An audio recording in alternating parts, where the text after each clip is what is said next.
woke up and I rolled out of bed. Got dressed and I left at 10. Check my nails, looking good. It's a beautiful day in the neighborhood. Oh yeah! I know this'll be the day. Oh, yeah. Everything will be okay. Oh, yeah. I kiss my cares all away. Oh, yeah. It's gonna be a good, good day. It's gonna be a good, good day. Good, good day. Hey. I think it's finally all gonna go my way. Go my way. Rain or shine, no, I don't mind. This day is mine. I'm gonna chase all those gray clouds away. It's gonna be a good day.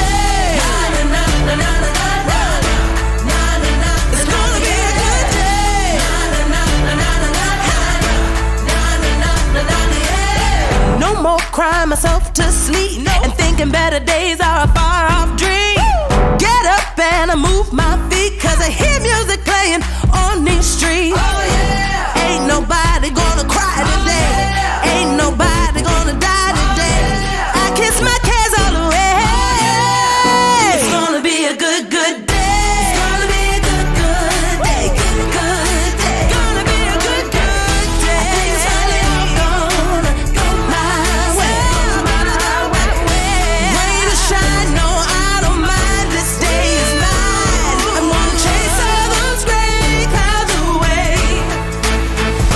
Be a good day.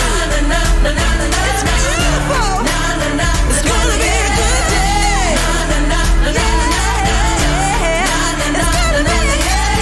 No more crying myself to sleep and thinking better days are a far off dream. Get up and I move my feet, cause I hear music playing. It's gonna be a good, good day. It's gonna be a good, good day. Good, good day. I think it's finally all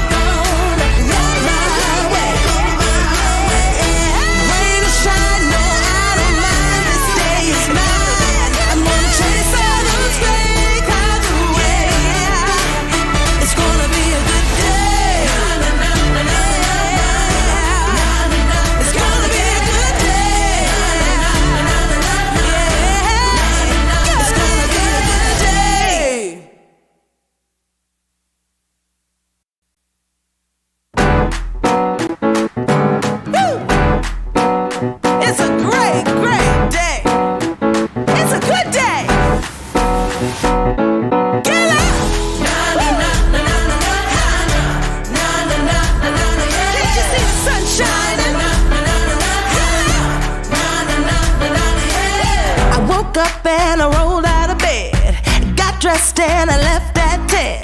Check my nails, looking good. It's a beautiful day in the neighborhood. Oh yeah! I know this'll be the day. Oh, yeah. Everything will be okay. Oh, yeah. I kiss my cares all away. Oh, yeah. It's gonna be a good, good day.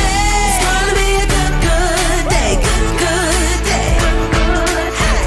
I think it's finally all gonna go my way. Go my way.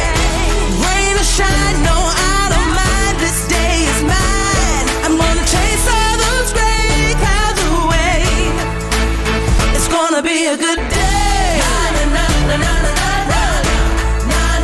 It's gonna be a good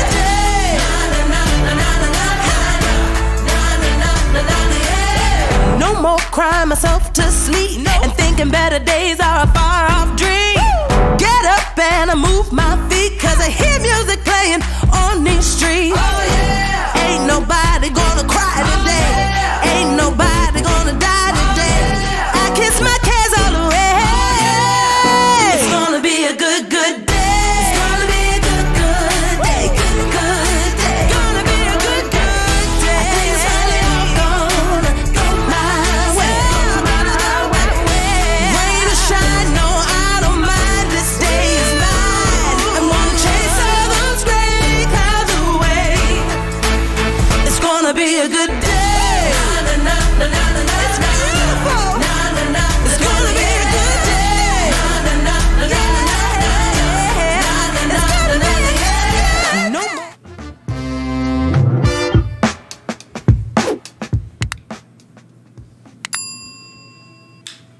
Hello there, TNT goers. Good to see you guys this morning. Thank you for joining me. It is great to see you on a Taco Tuesday. You know, we went out to a taco restaurant last night, and I just assumed it was Tuesday because we were at the taco shop, and I told the guy, "Hey, happy Tuesday," and he's like, "What do you mean Tuesday?" And he's like, "It's Monday," and I was like, "Well, I asked Shana, why are we at the taco shop?" So, anyways, I was a day off, and here we are. So, maybe grab some tacos for yourself, enjoy your day, and be thankful for everything that we have today. I know I am. I was just actually reflecting with Omkar on how happy I am with the things that I get to do each and every day, work related. And I hope you have that same experience, right? Is I want you to be growing in your career. And that's the purpose of what we're doing here every single day. Is I'm trying to push, to motivate, to prod, to give insight, to give direction, to push you in different ways, right? And I hope you kind of understand that.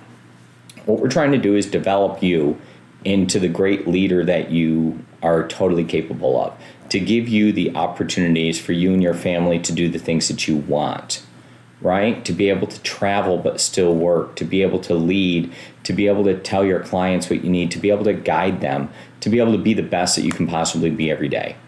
And I'm thankful, super thankful, for what we've been able to accomplish ourselves and what we've been able to work on.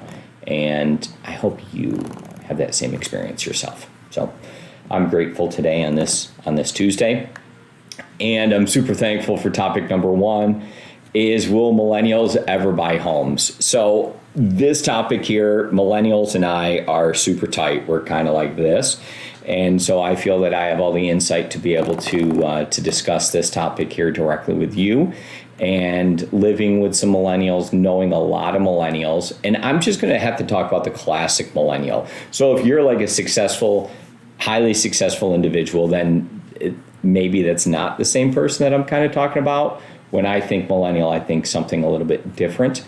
So we'll kind of discuss that there with, will millennials ever buy homes? So it was an article that was published in Inman, and they make some points in here, and we'll discuss that just a little bit. I'm going to have to restrain myself a little bit because sometimes I do get a little off topic on millennials. They are pretty exciting for me.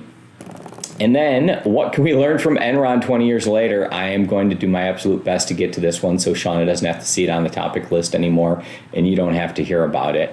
And it is kind of a topic that I think fits me just a little bit more than it does Shana per se, but we'll discuss it there. Okay? So those are the topics for today. We, let me think here. We have agent meetings. The weekly workshop is going to be tomorrow. So make sure you tune into that one. Seems good to me. Let's move forward.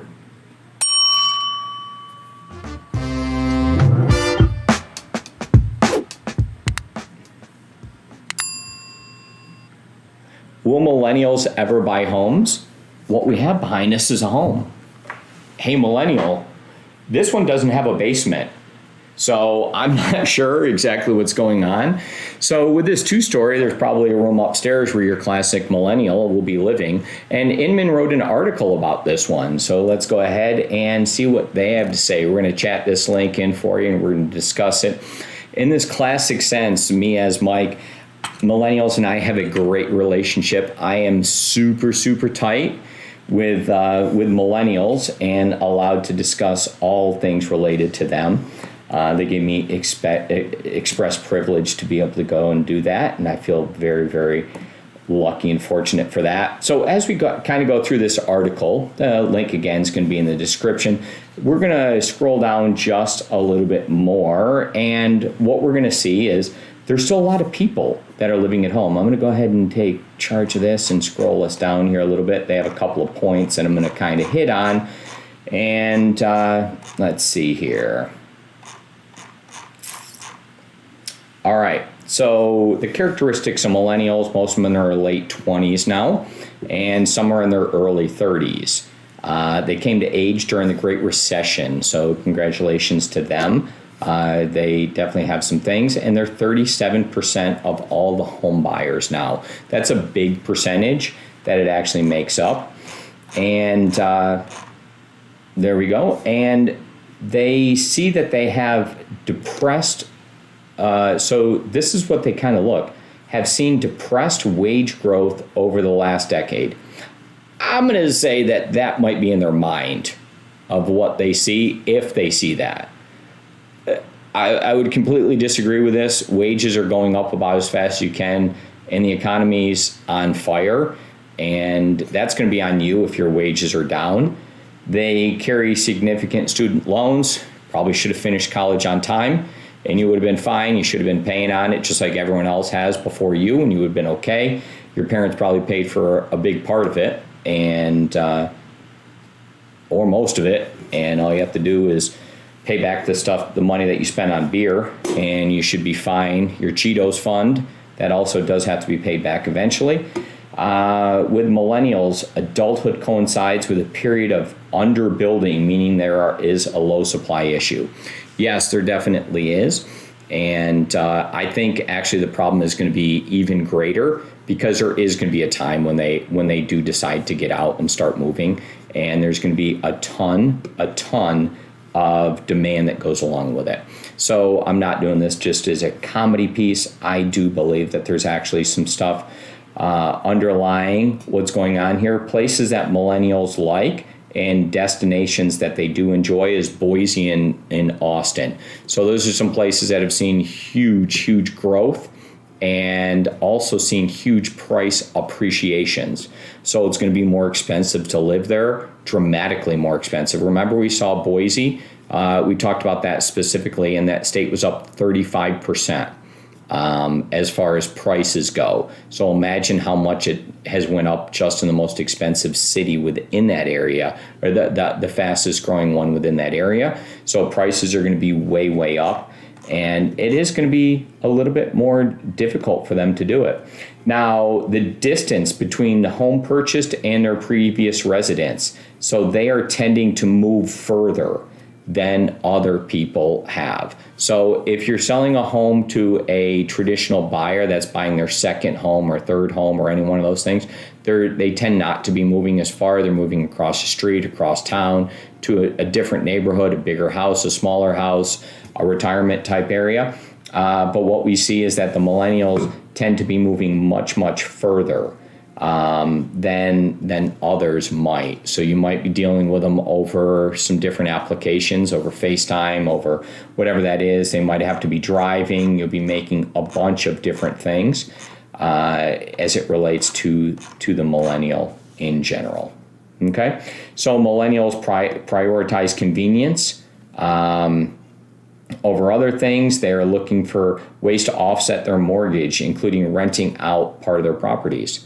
So that's interesting. It's a concept that I never kind of thought about or considered with renting out part of our house, but that's apparently something that millennials are considering, is to have a roommate as part of it.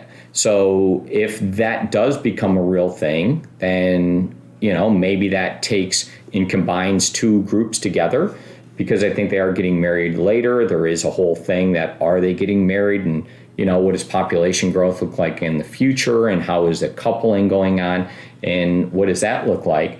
And if they're not going to be buying their own place and cohabitating together in those things, then it takes a lot more buyers out of the market. But imagine if they each buy their own homes and don't get married and start doing that. What does housing look like going forward? So there's a lot of decisions that are going to go on in a lot of different ways that we could actually look at transitioning here. So we'll kind of go back and hit on those last 2 points. So Omkar, maybe we'll get off that screen.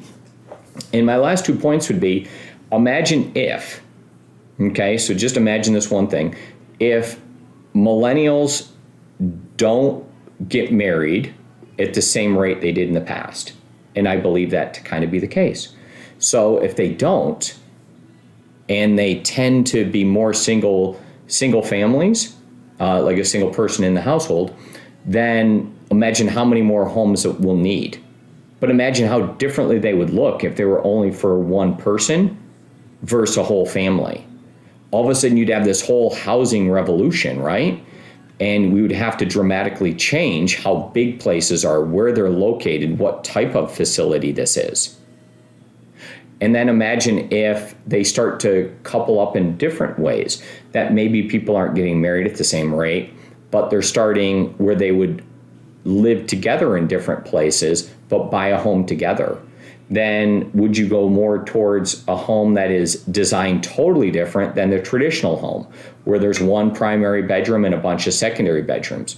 All of a sudden, if that happens, imagine how much you would have a primary bedroom on this side of the home and a primary bedroom on this side of the home. And it's almost like two homes kind of put together and shared to make bigger, but it's like two small homes jammed next to each other, is maybe how that goes.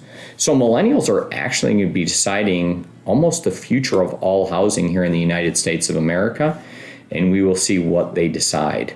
So we'll report back on this one really soon. Millennials, I'm looking forward to the ride. Thank you, guys.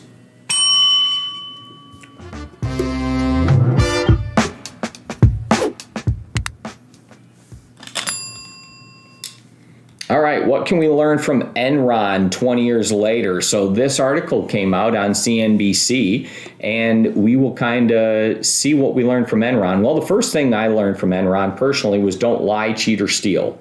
So those are some things that really might help you out to do if you are just a human or a business or any one of those things, and Enron failed to do those. So we're first going to remind everybody of that. But they did have a lot of innovation. A ton of innovation that came from them, and we're going to see what those are. Now, the innovation was expensive because ultimately it resulted in a lot of like lying, cheating, stealing, and financial issues. But we're going to take a look at this article and see what came up from Enron 20 years later. And I had forgotten a lot of these things, but they were actually innovators. And they were the people that really helped bring us Zoom and Netflix. Imagine that. Imagine a world that one of the most hated companies of all time was super important in putting Netflix and Zoom on the map. That's really crazy. Like, two of the most important things that we kind of have right now came from the company that we hate the most. Isn't that weird? And so there were liars and cheaters and stealers, but we got that out of it. And there was all this corporate fraud and all these things. And it was like these stories that it was built upon in this web of lies that was spun. Don't we kind of see that right now with some of the phishing scams that go around, right? Where a message is put out and a story is told and it's believed upon. And it's almost a foundation for what kind of went on there. Is it was just this elaborate story that's made up. And eventually you get to a bad place, but it all comes down at the end, right? When it can't be supported. So this article here, I'm going to chat in and put it in the description, and you guys can reflect and remember on some of these things. But if we don't look at the past, then we are doomed to repeat it, right? So just maybe reflect on this and see what was going on.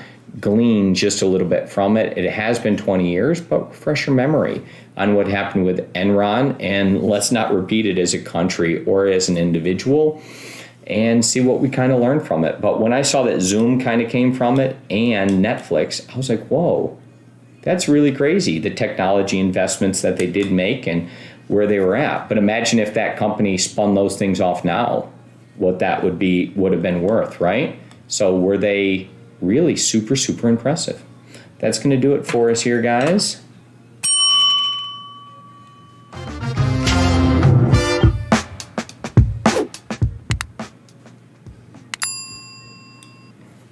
Well, that's a wrap for us today. We are all done. I hope you guys enjoyed yourself, and I hope you get a lot done today. Enjoy the great weather, and we will see you guys tomorrow.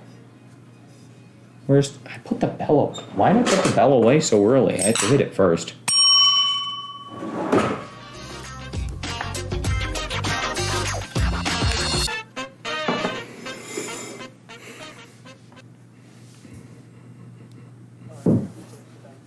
Okay.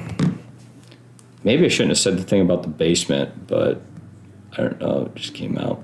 Is that a thing? Do people live in the basement there? It's like what? I need to be pointing somewhere down here for the millennials in the basement. No. No? There's no basements?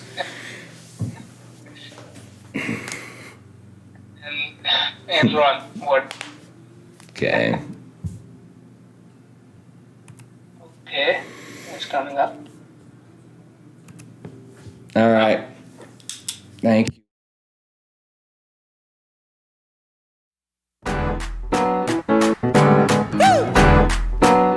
It's a great, great day. It's a good day. Get up.